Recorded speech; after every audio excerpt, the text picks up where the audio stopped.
Hello दोस्तों, मैं YouTube में आप सभी का स्वागत है। आज की वीडियो में हम लोग जो है कि सीटेट दिसंबर 2024 के एग्ज़ाम्स के लिए एसएसटी से टॉप पीडीएफ को देखेंगे। ठीक है दोस्तों, जितने भी एसएसटी से क्वेश्चन आते हैं यहीं से बनते हैं। ठीक है, तो मैंने पहला वीडियो डाल दिया हुआ है, आज का दूसरा वीडियो है। तो चलिए हम लोग यहाँ पे सवालों को देखते हैं। पहले जलवायु से सवाल कैसे आते हैं इसको देखते हैं। ठीक है, जिसको क्लाइमेट बोलते हैं। जलवायु किसी स्थान पर अनेक वर्षों में मापी गई मौसम की औसत दशा को जलवायु कहते हैं। ठीक है दोस्तों, यदि आप हमारे चैनल पर नए हैं तो चैनल को सब्सक्राइब जरूर कर सकते हैं। ठीक है, ताकि हमारा हर एक आने वाला वीडियो सबसे पहले आप तक पहुंचे। नेक्स्ट है, भारत की जलवायु मोटे तौर पर मानसूनी जलवायु कहा जाता है। मानसूनी यानी मानसून शब्द अरबी भाषा के मौसमी से लिया गया है, जिसका अर्थ होता है मौसम। भारत की स्थिति उष्णकटिबंधीय में होने के कारण अधिकतर वर्षा मानसूनी पवन से होती है। भारत में कृषि वर्षा पर निर्भर है। ठीक है, किसी स्थान की जलवायु उसकी स्थिति, ऊंचाई, समुद्र से दूरी तथा उच्चावल पर निर्भर करती है। सबसे अधिक वर्षा मेघालय में स्थित मौसिनराम में होती है। प्राकृतिक वनस्पति, घास, झाड़ियाँ तथा पौधे जो बिना मनुष्य की सहायता के उपजते हैं उन्हें प्राकृतिक वनस्पति कहा जाता है। वन्य, ठीक है, जिसको वाइल्ड लाइफ बोलते हैं। वन विभिन्न प्रकार के वन्य जीवों का निवास होता है। ठीक है, वन विभिन्न प्रकार के वन्य जीवों का निवास होता है। बाघ हमारा राष्ट्रीय पशु है। यह देश के विभिन्न भागों में पाया जाता है। गुजरात के गिर वन में एशियाई शेरों का निवास है। हाथी तथा ठीक है, हाथी तथा एक सींग वाले गैंड असम के जंगलों में पाए जाते हैं। हाथी केरल एवं कर्नाटक में भी मिलते हैं। ऊंट भारत के रेगिस्तान तथा जंगली गड्ढा कच्छ के रण में पाए जाते हैं। जंगली बकरी, हिम तेंदुआ, भालू आदि हिमालय के क्षेत्र में पाए जाते हैं। आप यहाँ बिल्कुल देख सकते हैं। ठीक है, भारत में पक्षियों की भी ऐसी ही प्रचुरता है। मोर हमारा राष्ट्रीय पक्षी है। भारत में सांपों की सैकड़ों प्रजातियां पाई जाती हैं, उनमें कोबरा एवं करायत प्रमुख हैं। कुछ पक्षी पिनटेल, बत्तख, कर्ल्यू, फ्लेमिंगो, ऑस्प्रे, लिटिल स्टर्न प्रत्येक वर्ष सर्दी के मौसम में हमारे देश आते हैं। सबसे छोटी लिटिल स्टैंड, जिसका वजन लगभग 15 ग्राम का होता है। ठीक है, आर्कटिक प्रदेश में 8000 किलोमीटर की दूरी तय करके भारत आती हैं। प्रत्येक वर्ष अक्टूबर माह का पहला सप्ताह वन्य जीव सप्ताह के रूप में मनाया जाता है। प्रवासी पक्षी पेलिकन, साइबेरियन सारस, स्टॉर्क, फ्लेमिंगो, पिनटेल, बत्तख इत्यादि प्रत्येक वर्ष सर्दी के मौसम में हमारे देश में आते हैं। साइबेरियन साइरस साइबेरिया से दिसंबर के महीने में आते हैं तथा मार्च के आरंभ तक रहते हैं। पारितंत्र वह तंत्र होता है जिसमें समस्त जीवधारी आपस में एक दूसरे के साथ तथा पर्यावरण के उन भौतिक एवं रासायनिक कारकों के साथ परस्पर क्रिया करते हैं जिसमें वे निवास करते हैं। ये सब ऊर्जा और पदार्थ के स्थानांतरण द्वारा संबंधित हैं। जीवित प्राणी के चारों ओर पाए जाने वाले लोग, स्थान, वस्तुएं एवं प्रकृति को पर्यावरण कहते हैं। यह प्राकृतिक एवं मानव निर्मित जैसे स्थल परिघटनाओं का मिश्रण है।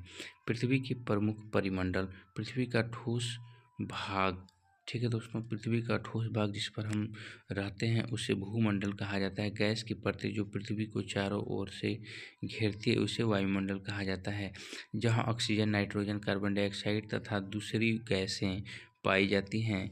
पृथ्वी के बहुत बड़े भाग पर जल पाया जाता है जिसे जलमंडल कहा जाता है।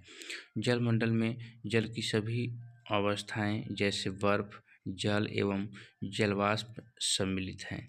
शिवमंडल यानी माफ कीजिएगा, यहाँ पे जीवमंडल एक सीमित क्षेत्र है जहाँ स्थल, जल एवं हवा एक साथ मिलते हैं, जहाँ सभी प्रकार के जीवन पाए जाते हैं। पृथ्वी की सतह को दो मुख्य भागों में बांटा जा सकता है। बड़े स्थल या भूभागों को महाद्वीपों के नाम से जाना जाता है तथा बड़े जलाशयों को महासागर या बेसिन के नाम से जाना जाता है। विश्व के सभी महासागर आपस में एक दूसरे से जुड़े हुए हैं। समुद्री जल का तल भी सभी जगह समान होता है। स्थल की ऊंचाई को समुद्र तल से मापा जाता है, जिसे शून्य माना जाता है। विश्व का सबसे ऊंचा शिखर माउंट एवरेस्ट समुद्र तल से 8,848 मीटर ऊंचा है। विश्व का सबसे गहरा भाग प्रशांत महासागर का मोरियाना गर्त है, जिसकी गहराई 11,022 किलोमीटर है। नेक्स्ट है प्राकृतिक पर्यावरण। भूमि, जल, वायु, पेड़ पौधे एवं जीव जंतु मिलकर प्राकृतिक पर्यावरण बनाते हैं। पृथ्वी की ठोस परपटी या कठोर ऊपरी परत को स्थल मंडल कहते हैं। यह चट्टानें एवं खनिजों से बना होता है एवं मिट्टी की पतली परत से ढका होता है। यह पहाड़, पठार, मैदान, घाटी आदि जैसी विभिन्न स्थलाकृतियों वाला विषम धरातल होता है। ये स्थलाकृतियों महाद्वीपों के अलावा महासागर की सतह पर भी पाई जाती है।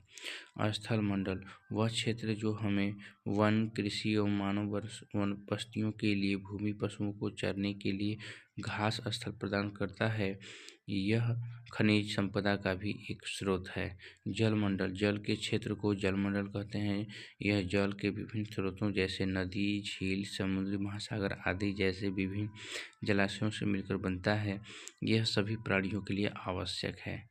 वायुमंडल पृथ्वी के चारों ओर फैली वायु की पतली परत को वायुमंडल कहा जाता है। पृथ्वी का गुरुत्वाकर्षण बल अपने चारों ओर के वायुमंडल को थामे रहता है।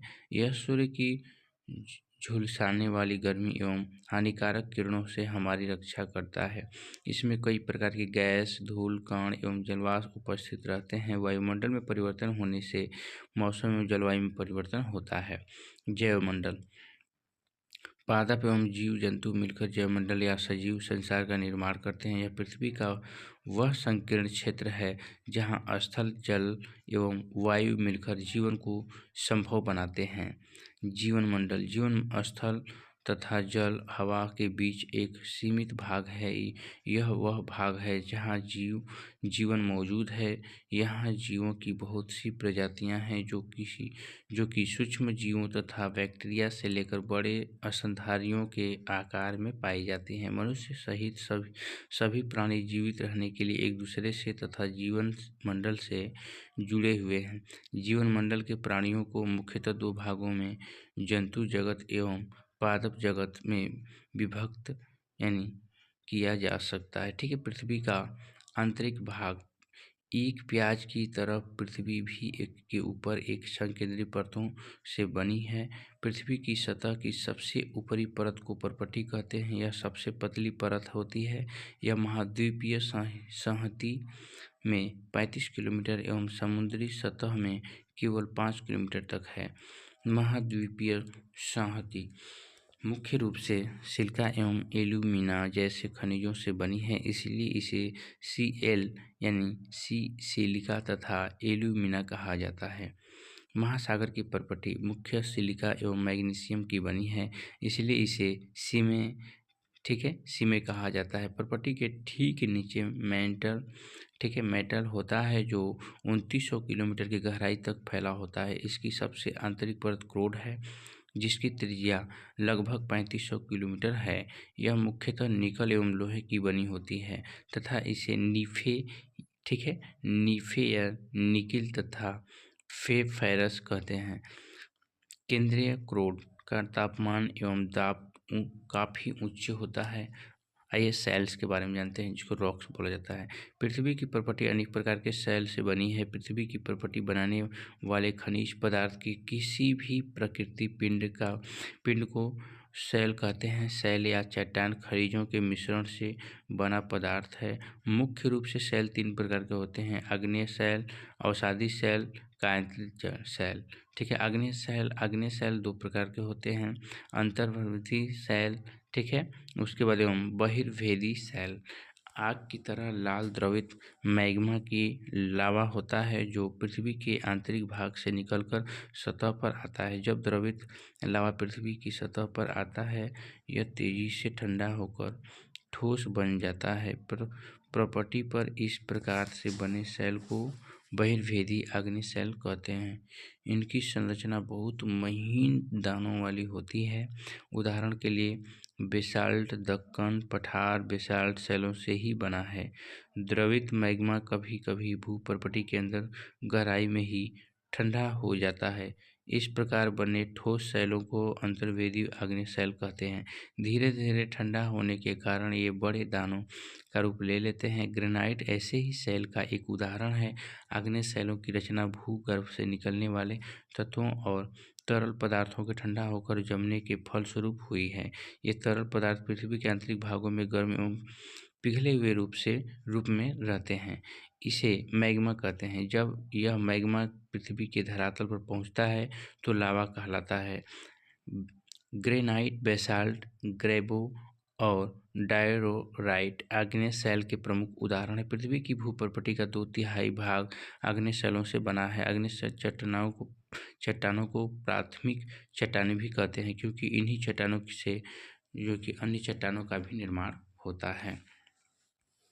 परतदार सेल या अवसादी सेल। आग्नेय सेल छोटे छोटे टुकड़ों में टूटकर एक स्थान से दूसरे स्थान पर स्थानांतरित होकर अवसादी सेल का निर्माण करते हैं। पृथ्वी के ऊपर 3/4 भाग में परतदार सेल पाई जाती है। लोयस का जमाव वायु निर्मित अवसादी चट्टान का सबसे प्रमुख उदाहरण है। हिमालय पर्वत जो भारत का पहरेदार कहलाता है, इसमें अवसादी चट्टानें पाई जाती हैं। बालू का पत्थर स्लेट, चूने का पत्थर, कोयला जो है कि खड़िया मिट्टी आदि चट्टानें अवसादी चट्टान के उदाहरण हैं। अवसादी चट्टानों में खनिज तेल, कोयला एवं अन्य प्रकार के बहुमूल्य खनिज पाए जाते हैं। रूपांतरित सेल। ये चट्टानें अन्य चट्टानों के रूप में परिवर्तन के फलस्वरूप निर्मित होती हैं। अवसादी सेल तथा आग्नेय सेल में दाब व ताप द्वारा परिवर्तन के फलस्वरूप रूपांतरित सेल का निर्माण होता है। जैसे भूपरत के नीचे दाब व ताप द्वारा सेल से स्लेट, डोलोमाइट तथा खड़िया मिट्टी चौक अत्यधिक ताप के कारण संगमरमर में बदल जाती हैं। कोयला हीरे में बदल जाता है। संगमरमर चूने के पत्थर का रूपांतरित होता है। ठीक है। अपर्दन। पृथ्वी की सतह के टूटकर घिस जाने को अपर्दन कहते हैं। अपर्दन की क्रिया के द्वारा सतह नीचे हो जाता है तथा निक्षेपण की प्रक्रिया के द्वारा इनका फिर से निर्माण होता है। ये दो प्रक्रियाएं बहते हुए जल, वायु तथा बर्फ के द्वारा होती हैं।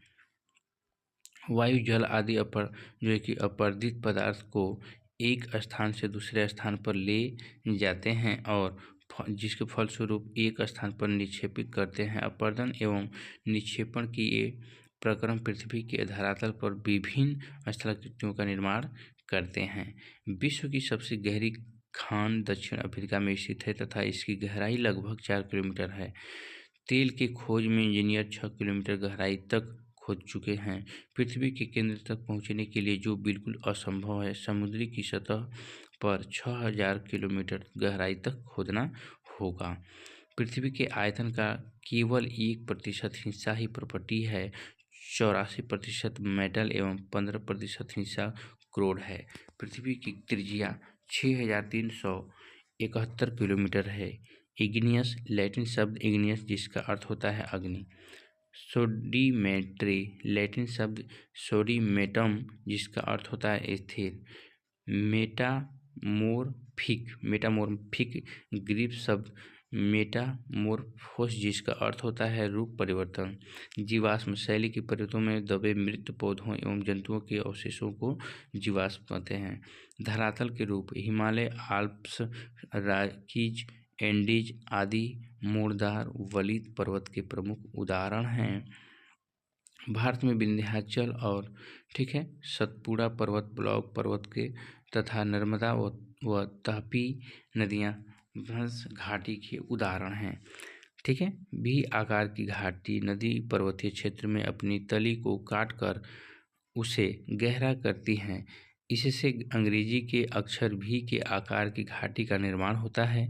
जब भी आकार की घाटी गहरी एवं सकरी होती है तो उसे गार्ज कहा जाता है। हिमालय पर्वत में सिंधु, सतलज तथा ब्रह्मपुत्र नदियों के गार्ज हैं।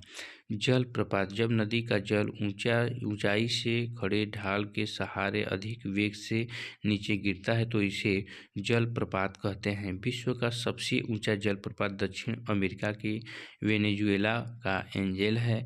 भारत के कुछ प्रमुख जलप्रपात धारावती नदी पर जोग, कावेरी नदी पर शिव समुद्रम, नर्मदा नदी पर कपिलधारा एवं धुआंधार आदि हैं।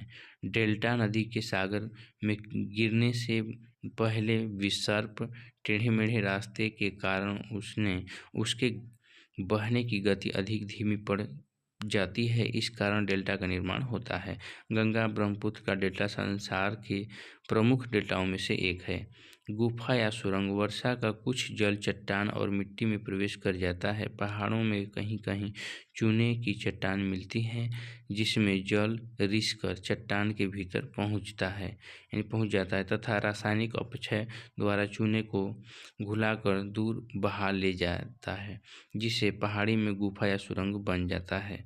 हिमानी, ऊंचे पर्वत पर जब कोई बर्फ का बड़ा खंड ढाल पर खिसकता है तो उसे हिमानी या हिमनद कहते हैं।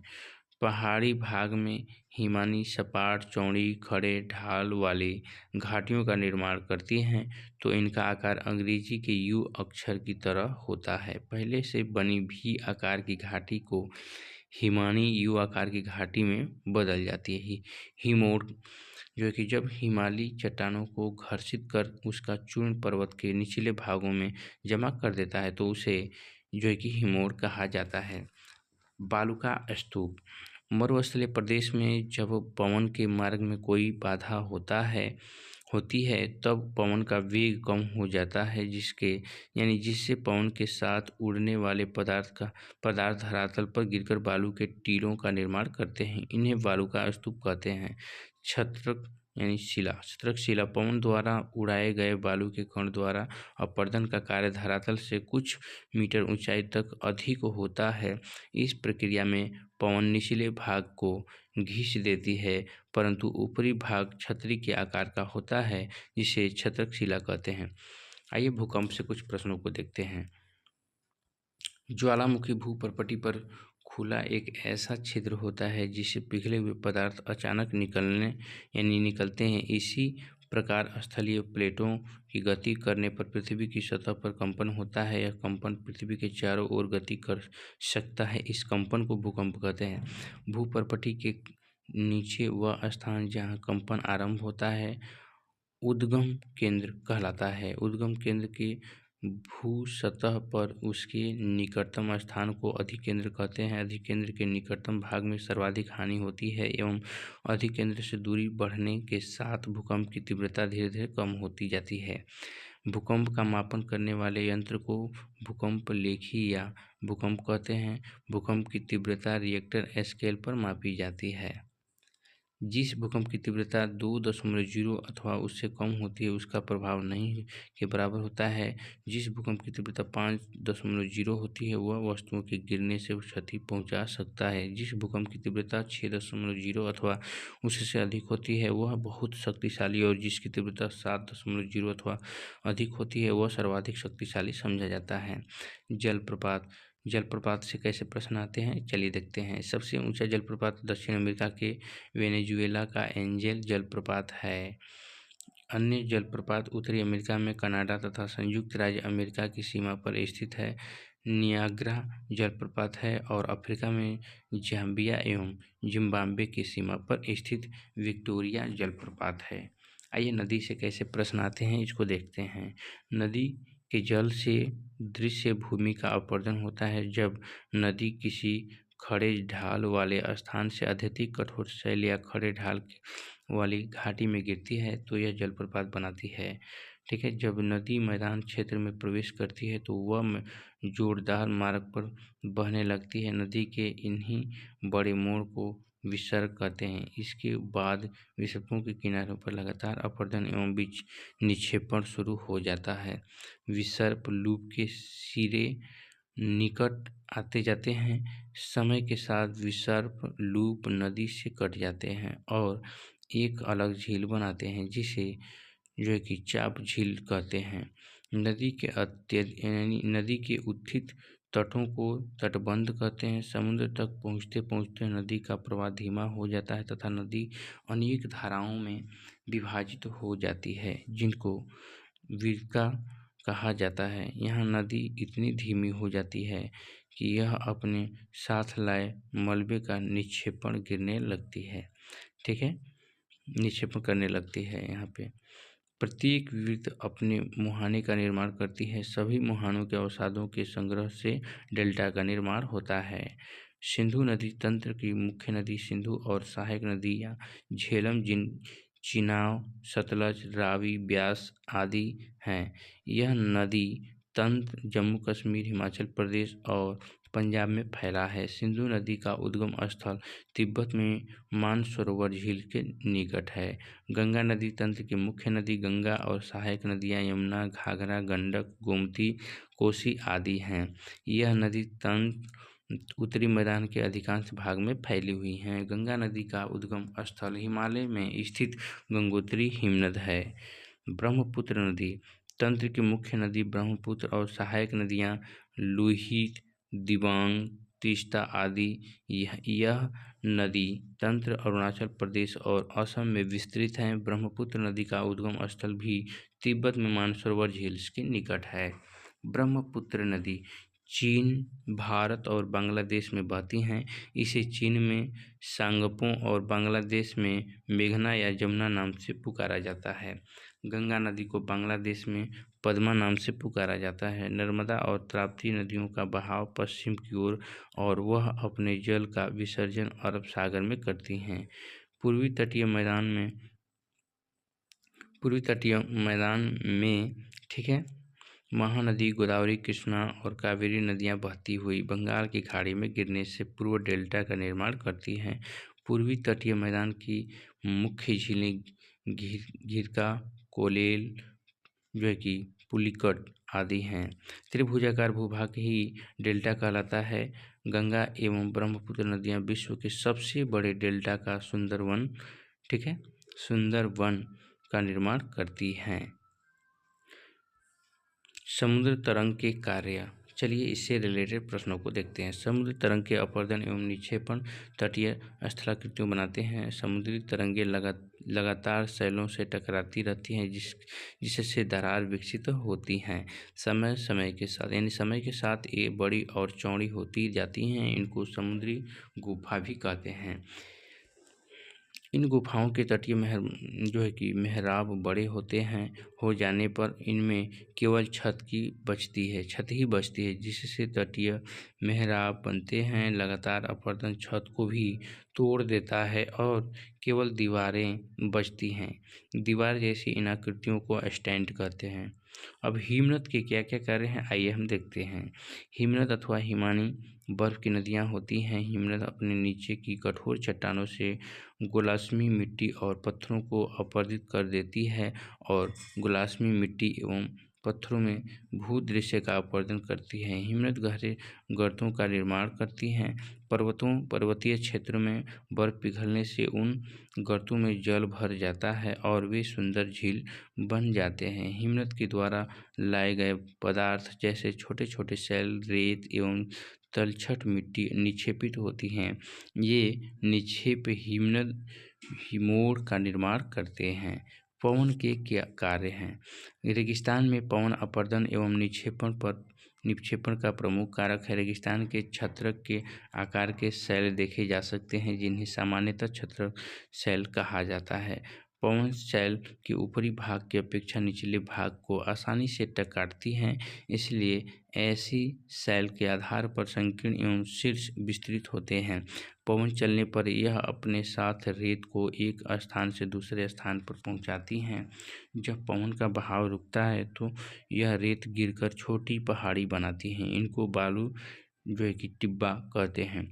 जब बालू कण एवं हल्के होते हैं तो वायु उनको उठाकर अत्यधिक दूर ले जा सकती है। जब ये बालू कण विस्तृत क्षेत्र में जो है कि निक्षेपित तो हो जाते हैं तो इसे लोएस कहते हैं। चीन में विशाल लोएस निक्षेप पाए जाते हैं। वायुमंडल में पाई जाने वाली गैसें, तो आइए जानते हैं कि वायुमंडल में पाई जाने वाली कौन कौन सी गैसें हैं और उनकी प्रतिशत कितनी है। नाइट्रोजन तथा ऑक्सीजन ऐसी दो गैसें हैं जिनसे वायुमंडल का बड़ा भाग बना है। नाइट्रोजन वायु में सबसे अधिक पाई जाने वाली गैस है जो लगभग 78% होती है। ठीक है, ऑक्सीजन की मात्रा लगभग 21% है। आर्गन की मात्रा लगभग 0.93% है। कार्बन डाइऑक्साइड की मात्रा लगभग 0.03% हमारे वायुमंडल में पाई जाती हैं। इन अन्य सभी गैसों के अलावा धूल के छोटे छोटे कण भी हवा में मौजूद होते हैं। नाइट्रोजन वायुमंडल में, ठीक है, नाइट्रोजन वायु में सर्वाधिक पाई जाने वाली गैस है। जब हम सांस लेते हैं तब फेफड़ा में कुछ नाइट्रोजन भी ले जाते हैं और फिर उसे बाहर निकाल देते हैं, परंतु पौधे को अपना जीवन के लिए नाइट्रोजन की आवश्यकता होती है। वे सीधे वायु से नाइट्रोजन नहीं ले पाते। मृदा तथा कुछ पौधों की जड़ों में रहने वाले जीवाणु वायु से नाइट्रोजन लेकर इसका स्वरूप बदल देते हैं, जिससे पौधे इसका प्रयोग कर सकते हैं। तो आइए ऑक्सीजन के बारे में जानते हैं। ऑक्सीजन वायु में प्रचुरता से मिलने वाली दूसरी गैस है। मनुष्य तथा पशु सांस लेने में वायु से ऑक्सीजन प्राप्त करते हैं। हरे पौधे, ठीक है, प्रकाश संश्लेषण द्वारा ऑक्सीजन उत्पन्न करते हैं। इस प्रकार वायु में ऑक्सीजन की मात्रा समान बनी रहती है। यदि हम वृक्ष काटते हैं तो यह संतुलन बिगड़ जाता है। कार्बन डाइऑक्साइड अन्य महत्वपूर्ण गैस है। हरे पादप अपने भोजन के रूप में कार्बन डाइऑक्साइड का प्रयोग करते हैं और ऑक्सीजन वापस देते हैं। मनुष्य और पशु कार्बन डाइऑक्साइड बाहर निकालते हैं। मनुष्यों तथा पशुओं द्वारा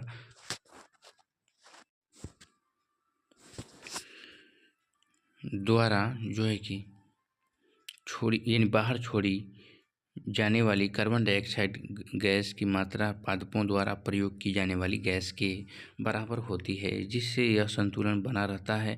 परंतु यह संतुलन कोयला तथा खनिज तेल आदि ईंधनों के जलाने से गड़बड़ा जाता है। वे वायुमंडल में प्रतिवर्ष करोड़ों टन जो है कि कार्बन डाइऑक्साइड की बढ़ोतरी करते हैं, जिसके परिणाम स्वरूप कार्बन डाइऑक्साइड का बढ़ा हुआ आयतन पृथ्वी पर मौसम तथा जलवायु को प्रभावित करता है। कार्बन डाइऑक्साइड वायुमंडल में फैलकर पृथ्वी से विकिरित ऊष्मा को पृथ्वी पर रोककर ग्रीन हाउस प्रभाव पैदा करती हैं। इसलिए इसे ग्रीन हाउस गैस भी कहा जाता है और इसके अभाव में धरती इतनी ठंडी हो जाती है कि इस पर रहना असंभव होता है। किंतु जब कारखानों एवं कार के धुएं से वायुमंडल में इसका स्तर बढ़ता है तब इस ऊष्मा के द्वारा पृथ्वी का तापमान बढ़ता है, तो इसे भूमंडलीय ताप कहते हैं। ठीक है, तापमान में इस वृद्धि के कारण पृथ्वी के सबसे ठंडे प्रदेश में जमी हुई बर्फ पिघलती है, जिसके परिणाम स्वरूप समुद्र के जल स्तर में जो है कि वृद्धि होती है, जिससे तटीय क्षेत्र में बाढ़ आ जाता है। गर्म और ठंडी वायु, जब वायु गर्म होती है तो फैलती है और हल्की होकर ऊपर उठती है। ठंडी वायु सघन और भारी होती है, इसलिए इसमें नीचे रहने की प्रवृत्ति होती है। गर्म वायु के ऊपर ठहर उठने पर आसपास के क्षेत्रों से ठंडी वायु रिक्त स्थान को भरने के लिए वहां आ जाती है। इस प्रकार वायु चक्र चलता रहता है। वायुमंडल की संरचना, हमारा वायुमंडल 5 परतों में विभाजित है, जो पृथ्वी की सतह से आरंभ होती है। ये क्षोभमंडल, समतापमंडल, मध्यमंडल, बाह्य वायुमंडल एवं बहिर्मंडल होते हैं। आइए क्षोभमंडल को जानते हैं। यह परत वायुमंडल की सबसे महत्वपूर्ण परत है। इसकी औसत ऊंचाई 13 किलोमीटर है। हम इसी मंडल में, ठीक है, मौजूद वायु में सांस लेते हैं। मौसम की लगभग सभी घटनाएं जैसे वर्षा, कोहरा, ओलावृष्टि इसी परत के अंदर होती हैं। आप यहाँ बिल्कुल देख सकते हैं। समतापमंडल क्षोभमंडल के ऊपर का भाग समतापमंडल कहलाता है। यह लगभग 50 किलोमीटर की ऊंचाई मध्य सीमा तक फैला है। यह परत बादलों एवं मौसम संबंधी घटनाओं से लगभग मुक्त होती है। इसके फलस्वरूप यहाँ की परिस्थितियाँ हवाई जहाज उड़ाने के लिए आदर्श होती हैं। समताप मंडल की एक महत्वपूर्ण विशेषता यह है कि इसमें ओजोन गैस की परत होती है। यह परत सूर्य से आने वाली हानिकारक गैसों से हमारी रक्षा करती हैं। मध्यमंडल से आइए प्रश्नों को देखते हैं। यह वायुमंडल की तीसरी परत है। यहाँ यानी यह समताप मंडल के ठीक ऊपर होती हैं। यहाँ लगभग 80 किलोमीटर की ऊंचाई तक फैली हैं। अंतरिक्ष में प्रवेश करने वाले उल्कापिंड इस परत में आने पर जल जाते हैं। बाह्य वायुमंडल में बढ़ती हुई ऊंचाई के साथ तापमान अधिक तीव्रता से बढ़ता है। आयतन मंडल इस परत का एक भाग है। यहाँ 80 से 400 किलोमीटर तक फैला है। रेडियो संचार के लिए इस परत का उपयोग होता है। वास्तव में पृथ्वी से प्रसारित रेडियो तरंगें इस परत द्वारा पुनः पृथ्वी पर परावर्तित कर दी जाती है।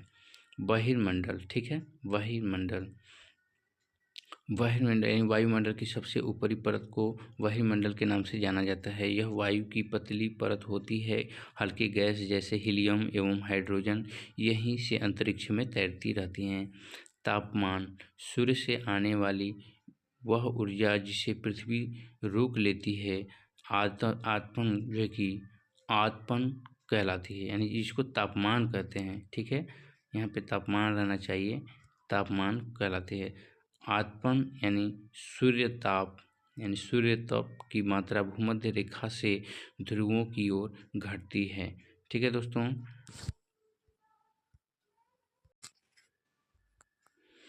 पृथ्वी सूर्य ऊर्जा के लगभग जो है कि 2 अरबवा ही प्राप्त करती है। यहाँ पे 2 अरब देख सकते हैं लिखा हुआ है, ठीक है। और तापमान को मापने की मानक इकाई डिग्री सेल्सियस है। इसका आविष्कार एंडर्स सेल्सियस ने किया था। सेल्सियस पैमाने पर जल 0 डिग्री सेल्सियस पर जमता है एवं 100 डिग्री सेल्सियस पर उबलता है, ठीक है दोस्तों। यहाँ जो पृथ्वी सूर्य की ऊर्जा के जो भाग हैं वो जो है कि यहाँ पे आप बिल्कुल देख सकते हैं 2 अरबवां, ठीक है। चलिए तो दोस्तों आज की वीडियो में इतना ही, मिलते हैं नेक्स्ट वीडियो में।